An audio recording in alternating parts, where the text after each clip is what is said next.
India गठबंधन से क्या दूरी बना ली है जो पीडीए की जरूरत पड़ गई सर? मेरे साथी, पीडीए पहले बना, इंडिया बाद में बना। और उसके बाद मैंने कई मौकों पर कहा कि इंडिया गठबंधन जरूर है, लेकिन हमारी स्ट्रेटेजी पीडीए है और पीडीए ही एनडीए को हराएगा।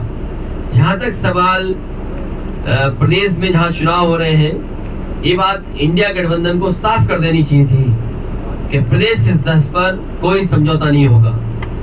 मुझे लगा जब मध्य प्रदेश के नेता ने और उनके जो पूर्व मुख्यमंत्री रहे, उन्होंने हमसे जब बात की और कहा कि आप किन सीटों को चाहते हैं, तो मैंने उत्तर प्रदेश में या मध्य प्रदेश में जो समाजवादी पार्टी की परफॉर्मेंस थी समय समय के चुनाव में, वो पूरी परफॉर्म भेज दी।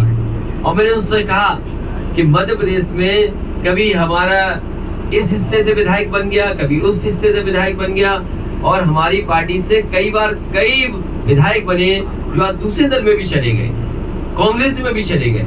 और मैंने याद दिलाया कि जिस समय कांग्रेस को समर्थन की जरूरत थी, उसमें सबसे पहले समाजवादी पार्टी के विधायक ने समर्थन किया था और सरकार बनी थी।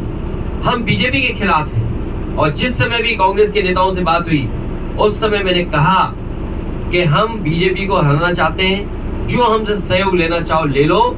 और उस समय उन्होंने बैठक करके रात में 1 बजे बैठ करके, जिसमें हमारी पार्टी के एमएलसी रहे श्याम सुंदर जी, विधायक रहे दीपक, हमारे प्रदेश के अध्यक्ष, पार्टी के संगठन के डॉक्टर मनोज, इन लोगों ने बैठ करके कांग्रेस के वरिष्ठ नेता, दोनों पूर्व मुख्यमंत्री से बात की। उन्होंने रात के 1 बजे जब मीटिंग खत्म हुई, उन्होंने आश्वासन दिया कि 6 सीटें लगभग आपको दी जा सकती हैं, और वो खबर अखबार में भी छपी। मुझे भरोसा हो गया कि 6 नहीं, कम से कम 4 दे देंगे। लेकिन जब सूची आई कांग्रेस की, तो जो हमारा सिटिंग एमएलए है, उस पे भी उन्होंने प्रत्याशी घोषित कर दिया।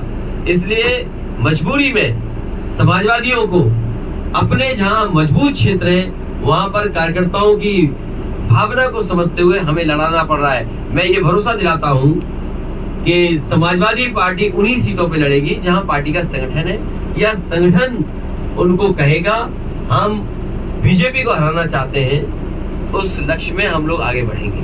सर, और जहां तक सवाल है एक कांग्रेस नेता के बारे में,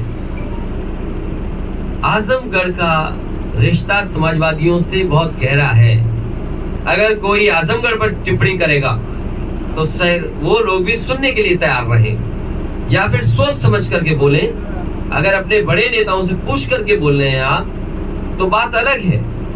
लेकिन अगर आप आजमगढ़ पर कुछ बोलेंगे, जो इमोशन आजमगढ़ से समाजवादियों का है, हो सकता है कांग्रेस का इमोशन रायबरेली अमेठी में भी वही हो। तो हम लोगों ने कभी टिप्पणी रायबरेली अमेठी पे नहीं की, इसलिए उनको सावधान रहना चाहिए। आजमगढ़ जैसी जगह पर उसी तरह के इमोशन का भाव है, इसलिए टिप्पणी करने से पहले बहुत सोचना चाहिए। सर, शाहजहांपुर का कहना है कि जो कैंडिडेट आपने कांग्रेस के खिलाफ खड़े किए हैं, उससे भाजपा को फायदा मिलेगा। वो लेकर